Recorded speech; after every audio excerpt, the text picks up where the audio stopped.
Oh, hello there, and welcome to my store.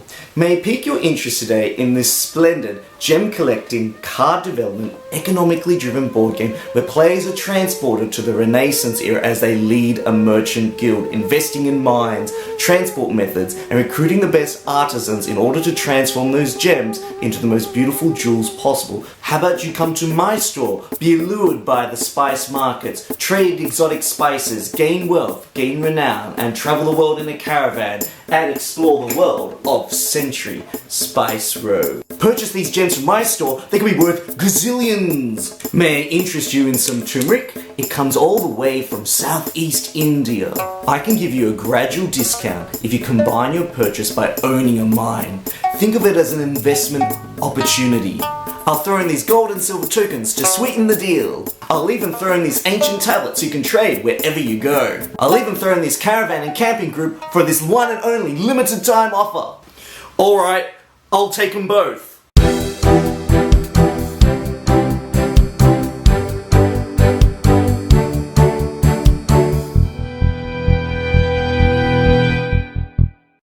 Do you consider yourself a bit of a gem trader, or are you simply looking for something to spice up your life? Well, in this video, we're looking at comparing these two competitively driven market-themed board games to see which is the best fit for your family or your gaming group. The cover of Splendor has you imagining that you're a posh, wealthy merchant trying to invest your wealth and gain the attraction of these very serious-looking nobles in the background. Cover of Century Spice Road has you imagining that you're traveling with a group of other merchants, traveling to different towns and trading in those spices and gaining great wealth and renown. If you open the box to Splendor, this is what you get greeted with inside. You've got this very elaborate insert which really holds everything together quite well. When you take away the plastic insert, this is what the game box looks like. You could fit an entire apartment in there.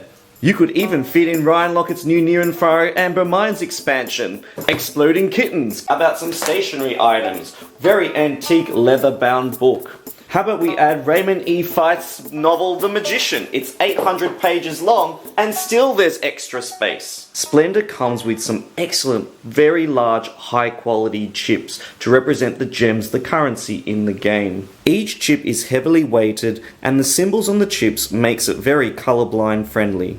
The components in Century Spice Road have a sheer sense of elegance to them, down to the very tall cards, to the metallic silver and gold tokens. Even the spices themselves have an exotic look to them. Not to mention also those pushover bowls. Whoops, whoops, whoops, whoops. The color choice for these cubes and the sizing of these cubes can make it very difficult for someone who is colorblind to be able to play this game, especially if all the cubes are mixed together like so. So this might require players to make some small markings on them or make sure that the bowls themselves are marked with the symbol of what spice they are. In Splendor, players are essentially taking the role of rich merchants, investing their wealth in mines in order to obtain the jewels that they need, transport methods as represented by the yellow cards, and finally artisans in order to try and process those jewels into beautiful gems and thus gain the attention of some of these important nobles. The game area in Splendor is like a Renaissance-style vending machine. Each item sits enticingly in front of all of the players, each with its own unique gem cost. Each development card has its own gem-producing ability and also sometimes offers players victory points too. The cards come in 3 grade levels ranging from the cheapest to most expensive. Throughout a game, players will be taking actions such as taking a gem from the 5 different colored gem types, making a purchase from the public card development area, and building up their tableau. Splendor's currency system includes a range of 5 different colored gems that helps players to hone or even diversify their strategy. When taking a gem, players can either take 2 of the same color if at least 4 are left, or 3 different colors. However, certain gem colors will be in limited supply because other players may want them. As players add development cards to their area, the cost of purchasing future cards can be reduced by the combination of gem cards they have in front of them. For example, if I wanted to purchase this level 2 development card, it would cost me 1 green, 4 red, and 2 brown gems. If I look in my existing tableau, I already have 3 green, 2 red, and 2 brown gem development cards, meaning that including the discounts in my player area, it's only going to cost me 2 red chips to be able to gain and purchase this development card. As players race to fill in their player area with development cards, the game essentially ramps up exponentially, thus allowing players to purchase more expensive cards that fruitfully pay players back with a greater number of prestige points. If there is a development card that a player wants but they cannot afford to pay for it, they can reserve it by taking it into their hand for one action and paying for it later. They also acquire a gold chip which can be used as a wild gem, which acts as any of the 5 gem resources. Players can have a maximum of 3 reserved cards in their hand at any one time. At the end of a turn, if a player has the right combination of development cards, they will be visited by a serious looking noble, one made of thick premium cardboard as solid as their expression. Earning a visit from a noble is permanent and earns 3 prestige points for that player. The first player to gain 15 prestige points wins the game.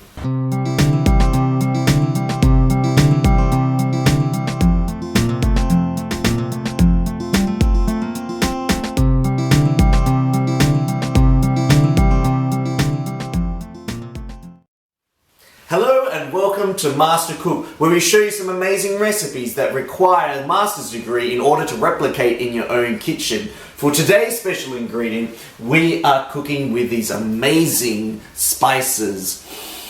Smells like freshly painted cubes. Spices are what I like to call flavor enhancers. The flavors need to complement each other. They need to synergize well. Step 1, heat up a pan and get it nice and hot. Throw in some classic board game components and simmer well. Finally, add in some of your favorite spices.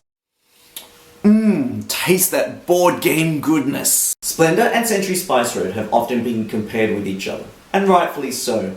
In both games, players are drafting from an open pool of cards, trying to gain the right combination of resources most efficiently to acquire victory points and hopefully gain that victory over the other players. That sense of competition, head-to-head competition between players, is what makes both games feel the same. However, Century Spice Road is a slightly different beast.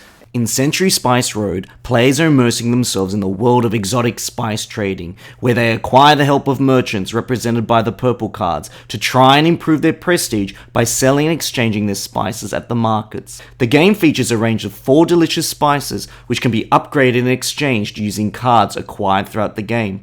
Turmeric can be leveled up to saffron, which can be then traded and upgraded to cardamom, which can be then finally upgraded to cinnamon. It is this upgrade system that will allow players to trade and change their spices to gain the right combination of colors to claim a point card. Century Spice Road at heart is an engine building game. Players acquire specifically chosen action cards to create a system which efficiently converts different spices into another. Players execute their system by playing the cards from their hand. At the start of the game, players will simply have a very basic engine, including a spice card which provides players with the lowest ranking spice turmeric, and an upgrade card that can be used to trade any 1 or 2 spices up higher levels. As the game progresses, players will purchase merchant cards that provide players with complex spice trading effect. However, selecting the right cards to make the best engine comes at a cost. Players pay for the cards by starting on the left hand side and pay 1 spice per card up until the desired card. The leftmost card is always free. Placing cubes in this way ensures that less popular cards that are acquired later on come with the benefit of some additional spices contributed by the other players. On a player's turn, they get to take 1 action. If players play a card, they can trigger its effect, which might be either gaining spices and storing it in their caravan, trading to convert their spices, or upgrading. A trading card can be triggered multiple times if the player has multiple sets of the required resources and storage space in their caravan to do so. For an action, players may opt to rest, which allows them to return all their played cards into their hand and prepare for the next turn. Players have the right combination of colored cubes. Players can claim a card from the prestige track. The coins placed above these cards ideally ensure that players who opt to pick these cards early on are rewarded with additional prestige points, 3 for a gold token and 1 point for a silver, whilst in the late game, these coins entice players to vie for those less popular prestige point cards. Players continue to play in turn order until a player acquires their 5th point card in a 4 to 5 play game or their 6th prestige point card in a 2 to 3 player game. Players then add up the amount of prestige points they have in front of them, as well as 3 victory points for every gold token and 1 victory point for every silver token they have. The player with the greatest amount of victory points is declared the winner of the game. When you compare Splendor and Century Spice Road, Splendor definitely feels more like an economic efficiency game where players are purchasing cards and placing them in their player area, and those cards provide discounts for purchasing some of those high cost cards, and if you have the right sort of combination, you'll entice the interest of those nobles. The speed and efficiency of that has this beautiful mathematical curve. Players can either invest in lots of cheap mine cards and then aim for those really big high cost artisan cards, or players can kind of ramp up and build several mines, transport methods, and then finally invest in those high cost development cards and sweep them through at the end. Whereas Century Spice Road is more about engine building. Did someone say engine building? Selecting and purchasing cards, putting them into your deck, and then finding the most efficient way of playing those cards from your hand to try and optimize the fastest way of gaining those Spice Cube combos to claim those point cards and gain an early lead against the other players. Century Spice Road has a lot more in terms of the synergy, in terms of the cards and how they work together. There's a lot more layering. The obvious combos aren't quite clear on the first few playthroughs, but the more experienced you are with the game, the more you can see how the cards work. In terms of the gameplay, the level of play interaction in Splendor increases at the higher play count. And that's because the game feels a lot tighter, the cards are moving and being drafted a lot more frequently before your turn comes around again. Players are thus playing a little bit more reactively at the higher play count and are changing their plans more frequently and adapting to the ever-evolving choices and situation that is unfolding before them. There are some circumstances where sometimes there might be a limited supply of a certain colored jewel that players might want. So there's that heightened sense of central tension and competition between players as they race head to head.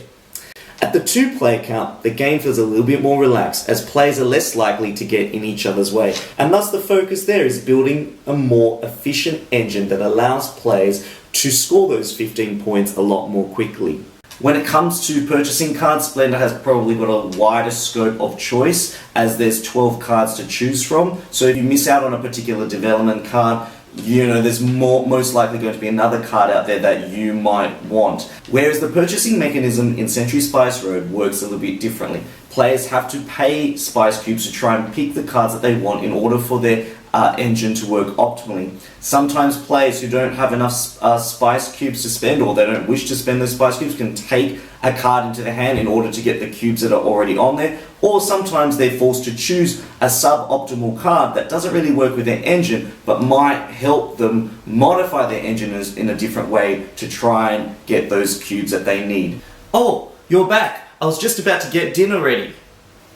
Oh man, the markets were so busy today. However, I got a really good deal. I traded some of our grocery money in for these amazing market-themed board games. Did you actually buy any real food? What a bargain! To say that Splendor is thematically immersive is a little bit of an understatement. It's like asking someone to take the numbers off a calculator and replace them with cartoon faces and now saying that that calculator has a theme. This game feels very abstract in nature and it's got a really great economic feel. The theme works for this type of game, but it doesn't really shine through in the mechanics itself. What I do like about the game is that there's variation in the noble tiles that appear, and thus the combination of different gems that you'll need to collect will differ from game to game. And also the combination of cards that appear in the drafting pool vary as well. When it comes to thematic immersion, Century Spice Road does draw the line between theme and mechanics. First of all, if you imagine yourself going to the spice markets and exchanging some goods for other goods, then this spice upgrade system works thematically well. However, when you play action cards for your hand, it does feel a little bit more mechanical and procedural because you're basically changing one coloured cube for a selection of other coloured cubes and then placing them back on your card. In considering my final conclusion, Splendor is an outstanding gateway game. It's got a set of very easy to learn, easy to teach rules, and there's a beautiful curve to the game that you don't often see in a lot of other gateway games. It's got some really great strategies and depth to it. With repeated playthroughs, players are going to uncover some of those strategies. And when it comes to purchasing cards, there's a relatively good breadth of choices there for players to be able to make on their turn. In Century Spice Road, the synergy and the engine building and system building efficiency is the clear highlight. There's an added layer of difficulty in terms of seeing how those cards work together, and that is the beauty of the game.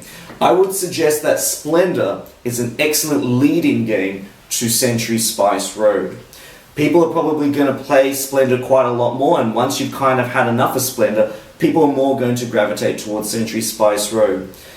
They have a similar feeling to it, but the way they execute that feeling is slightly different.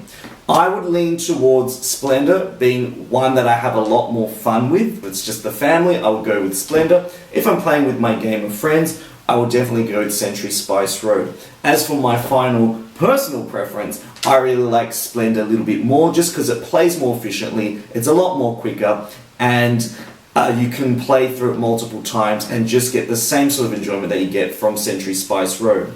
Century Spice Road, I'd like to get out when there's a special group of people coming around who really want something a little bit more challenging. I think both games are outstanding, but my pick is Splendor. Thank you once again for joining me for another Board Game Sanctuary video. I really want to say a huge thank you to the people who subscribe and constantly watch the channel and support this channel.